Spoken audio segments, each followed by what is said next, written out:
नमस्कार मित्रांनो, आपल्या यूट्यूब चॅनलवर आपले स्वागत आहे. आणि आजची आपली ही जी सखोल चर्चा आहे ती एका खूप महत्वाच्या आणि आपल्या सर्वांच्या आयुष्याशी निगडीत अशा विषयावर असणार आहे. अगदी बरोबर. आज आपण अशा एका संकल्पनेवर प्रकाश टाकणार आहोत, जी मानवी जीवनातील सर्वात अटळ पण तरीही सर्वात जास्त अस्वस्थ करणाऱ्या सत्याशी जोडलेली आहे. हो, आणि ते सत्य म्हणजे बदल. बरोबर. बदल आजच्या आपल्या चर्चेचा मुख्य आधार आहे स्पेन्सर्स जॉन्सन यांचं जगप्रसिद्ध साहित्य हू मूव्ड माय चीज. पण मला इथे स्पष्ट करायचं आहे की या विश्लेषणाचा उद्देश केवळ एखादी कथेचा सारांश सांगणं हा अजिबात नाहीये. नक्कीच नाही. कारण जेव्हा आपल्या आयुष्यातली एखादी अत्यंत सुरक्षित आणि हक्काची वाटणारी गोष्ट अचानक आपल्याकडून हिरावून घेतली जाते, तेव्हा आपलं मानवी मन नेमकं कसं काम करतं हे आपल्याला समजून घ्यायचंय. हो, आणि हे मानसशास्त्रीय पातळीवर समजून घेणं खूप गरजेचं आहे. हा विषय खरोखरच प्रत्येकाच्या आयुष्यातील कोणत्या ना कोणत्या टप्प्याला स्पर्श करणारा आहे. होय. बघा ना, या साहित्यामध्ये वापरलेली जी रूपकं आहेत ती वरवर पाहता अत्यंत साधी वाटतात, पण त्यांचे अर्थ खूप खोल आहेत. म्हणजे ते उंदीर आणि माणसांची कथा. अगदी तेच. इथे जे चीज आहे ते केवळ अन्नाचं रूपक नाहीये. मग ते नेमकं काय आहे? चीज म्हणजे माणसाला सुरक्षित आणि यशस्वी वाटणाऱ्या प्रत्येक गोष्टीचं प्रतीक. म्हणजे एखाद्या व्यक्तीसाठी ते चीज एक अत्यंत सुरक्षित आणि उच्च वेतनाची नोकरी असू शकते. किंवा एखादा चांगला चालणारा व्यवसाय. हो, व्यवसाय असू शकतो. किंवा दुसऱ्या कोणासाठी तरी ते एक भावनिक स्थैर्य देणारं जवळचं नातं असू शकतं.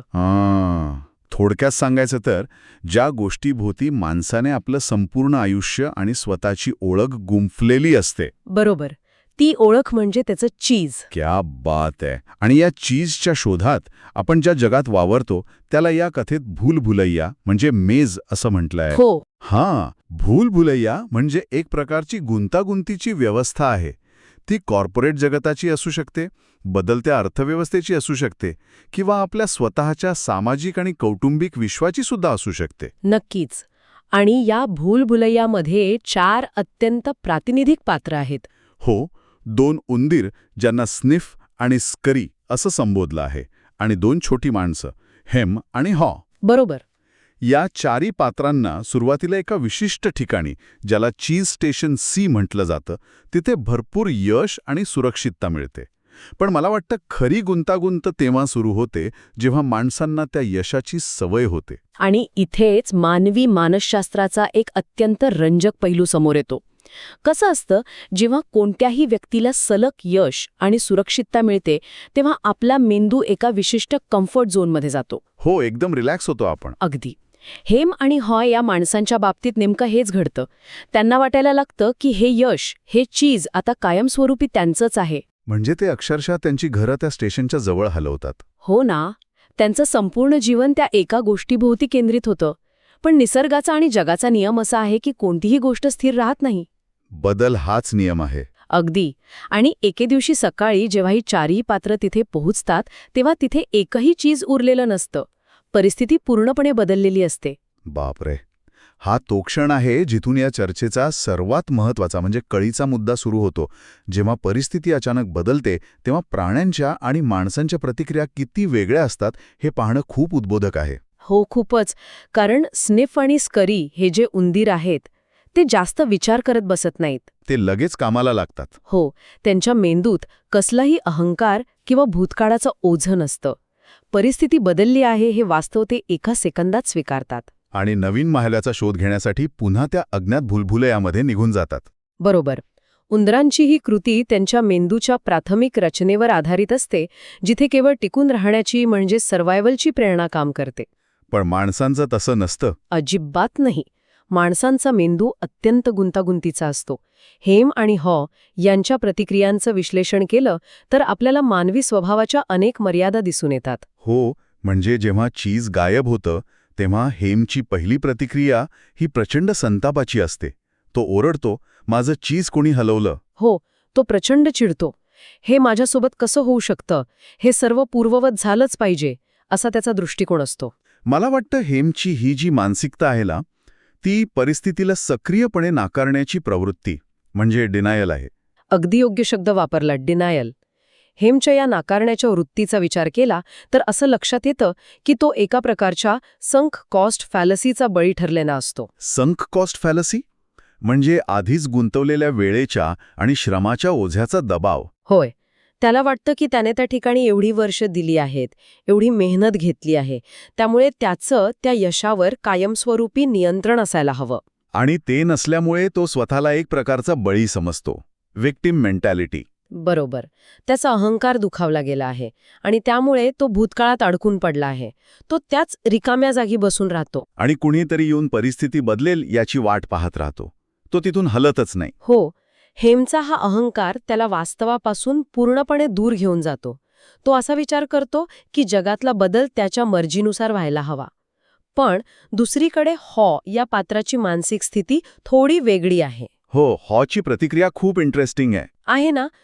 ला हळूहळू हे समजायला लागतं की जुनी परिस्थिती आता संपली आहे. पण तरीही तो लगेच पुढे जात नाही. नाही जात. कारण ची अडचण हेमसारखी अहंकाराची नाहीये, तर चा सर्वात मोठा अडथळा आहे अज्ञात भविष्याची भीती. हो.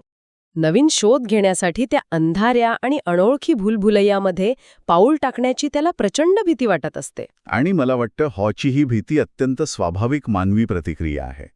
माणसाला नेहमीच खात्रीची, एका सुरक्षिततेची सवय असते. हो, फेमिलियरिटी हवी असते आपल्याला. अगदी. जेव्हा पुढे काय होणार आहे हे माहीत नसतं तेव्हा माणूस वर्तमानातच गोठून जातो. बरोबर. आणि वास्तवात जेवढा धोका नसतो ना, त्यापेक्षा कित्येक पटीने अधिक भयंकर चित्र माणसाची स्वतःची कल्पना रंगवत असते. अगदी खरंय. आपल्या मनातला जो काल्पनिक धोका असतो तो वास्तवापेक्षा खूप मोठा असतो. आणि सुरुवातीला त्याच कल्पनेतील भीतीमुळे हेमसोबत त्या रिकाम्या जागी थांबून राहतो. हो. पण या कथेत एक अत्यंत कलाटणी देणारा क्षण येतो, जो मानवी लवचिकतेचं म्हणजे अडॅप्टेबिलिटीचं उत्तम उदाहरण आहे. हो. आणि तो ट्रान्झिशन पॉइंट खूप महत्वाचा आहे. तो कलाटणी देणारा क्षण तेव्हा येतो जेव्हा च्या लक्षात येतं की जर तू त्या रिकाम्या जागी असाच बसून राहिला तर तू निश्चितपणे उपासमारीने मरेल. अगदी. त्याच्या हे लक्षात येतं की ज्या अनोळखी मार्गाची तो भीती बाळगत आहे त्यापेक्षा जास्त धोकादायक तिथेच थांबून राहणार आहे. वा, हे खूपच सखोल आहे. तो क्षण आहे जेव्हा त्याची जगण्याची प्रबळ इच्छा त्याच्या भीतीवर मात करते. जेव्हा एखादी व्यक्ती अशा वास्तवाचा स्वीकार करते की जुनं आयुष्य आता कायमचं संपलं आहे आणि नवीन मार्गावर चालण्याशिवाय दुसरा कोणताही पर्याय उरलेला नाही, तेव्हाच खरं मानसिक परिवर्तन सुरू होतं. आणि या प्रवासात हॉच स्वतःला जे प्रश्न विचारतो ते अत्यंत भेदक आहेत. मला तो एक संवाद खूप आवडतो. तो स्वतःच्या मनाला विचारतो, जर मनात कोणतीही भीती नसती तर मी काय केलं असतं. हो, what would you do if you weren't afraid. हे वाक्य केवळ एका कथेतील संवाद नाहीये, ते मानवी क्षमतेला घातलेल्या मर्यादा तोडणारं एक अत्यंत शक्तिशाली सूत्र आहे. नक्कीच. कारण जेव्हा माणूस भीती बाजूला ठेवून विचार करतो तेव्हा त्याला असे अनेक मार्ग दिसू लागतात जे आधी त्याच्या भीतीमुळे झाकले गेले होते. बरोबर. हे सूत्र आपल्याला स्वतःच्या मेंदूची नव्याने रचना कशी करायची हे शिकवतं. जेव्हा हॉक एकटाच त्या भूलभुलैयामध्ये पुढे जायला लागतो तेव्हा तो प्रवासात काही संदेश भिंतीवर लिहून ठेवतो. हो, ते कोटेशन्स. हो. आणि ही प्रक्रिया मानसशास्त्रीयदृष्ट्या खूप महत्वाची आहे. ती एक प्रकारची सेल्फ रेग्युलेशन म्हणजे स्वतःला शिस्त लावण्याची पद्धत आहे. तो स्वतःशी संवाद साधत असतो. हो, तो स्वतःला आठवण करून देत असतो की जुन्या गोष्टींचा मोह सोडला तरच नवीन गोष्टी मिळू शकतील. पण सुरुवातीला त्याला लगेच नवीन चीज मिळत नाही ना. नाही मिळत. तो थकायला लागतो, त्याला काहीच मिळत नसतं. पण आश्चर्याची गोष्ट म्हणजे त्याला त्या प्रवासातच एक प्रकारचा आनंद आणि स्वातंत्र्य जाणू लागतं. हीच ती प्रवासाची खरी ताकद आहे. म्हणजे जोपर्यंत तो भीतीच्या सावटाखाली होता तोपर्यंत तो दुःखी होता, पण जेव्हा त्याने तो बदल स्वीकारला आणि कृती करायला, ॲक्शन घ्यायला सुरुवात केली तेव्हा त्याचं दुःख कमी झालं. बरोबर. हे एका मोठ्या जाणीवेचं प्रतीक आहे की नवीन चीज मिळण्याआधीच माणसाला त्याचं मानसिक स्वातंत्र्य मिळतं. भीतीवर मात करण्यातच अर्धा विजय असतो. आणि जेव्हा हॉलला शेवटी एक नवीन आणि अधिक समृद्ध असं चीज स्टेशन सापडतं तेव्हा त्याला एक गोष्ट प्रकर्षाने जाणवते. ती म्हणजे ते नवीन स्टेशन तिथे आधीपासूनच अस्तित्वात होतं. हो. फक्त तो स्वतः तिथपर्यंत पोचण्यासाठी मानसिकदृष्ट्या तयार नव्हता. अगदी बरोबर. आणि च्या या आत्मपरिवर्तनातून आपल्याला एक मोठा निष्कर्ष मिळतो. जेव्हा हॉलला ते नवीन यश मिळतं तेव्हा तो पूर्वीसारखा गाफील राहत नाही. तो हेमसारखी चूक पुन्हा करत नाही करत. त्याला समजलेलं असतं की हे नवीन चीज सुद्धा कधीतरी संपेल किंवा हलवलं जाईल. त्यामुळे तो सतत परिस्थितीचं निरीक्षण करत राहतो. स्वतःला तयार ठेवतो. हो, तो भविष्यातील बदलांसाठी स्वतःला नेहमी अलर्ट ठेवतो.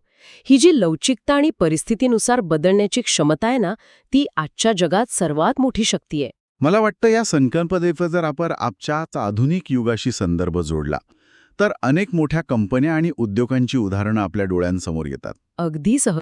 ज्या कंपन्यांनी हेमसारखी मानसिकता ठेवली, ज्यांना वाटलं की त्यांचं जुनं यश कायमस्वरूपी राहील, त्या आज अस्तित्वात सुद्धा नाहीत. हो, बाजारपेठेतून त्या गायब झाल्या. पण या उलट ज्या संस्थांनी हॉसारखी मानसिकता दाखवली, जुनं यश मागे सोडून नवीन तंत्रज्ञान आणि बदलत्या ग्राहकांच्या गरजा स्वीकारल्या, त्या संस्था आज शिखरावर आहेत. हे अगदी तंतोतंत लागू होतं.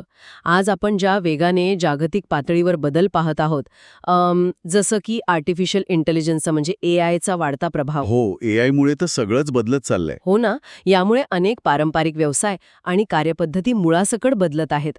अशावेळी जर कोणी जुन्या कौशल्यांवर आणि जुन्या कार्यपद्धतीवर अवलंबून राहिलं, तर त्यांची अवस्था हेमसारखी होईल. ते मागे पडतील. नक्कीच. पण जर एखाद्याने नवीन गोष्टी शिकण्याची तयारी दाखवली, स्वतःला अडॅप्ट केलं, तर या नव्या जगात अमर्याद संधी उपलब्ध आहेत. जुनं सोडून देण्याची तयारी हीच नवीन यशाची पहिली पायरी असते. हे अत्यंत समर्पक असं विश्लेषण आहे. स्वतःच्या भीतीवर मात करणं, वास्तवाचा स्वीकार करणं आणि सतत शिकत राहणं हीच कोणत्याही बदलाला सामोरे जाण्याची खरी रणनीती आहे. अगदी. आणि या चर्चेच्या शेवटी आपण एका अत्यंत व्यापक आणि वेगळ्या पैलूचा विचार करणं सुद्धा मला वाटतं खूप गरजेचं आहे. कोणता पैलू?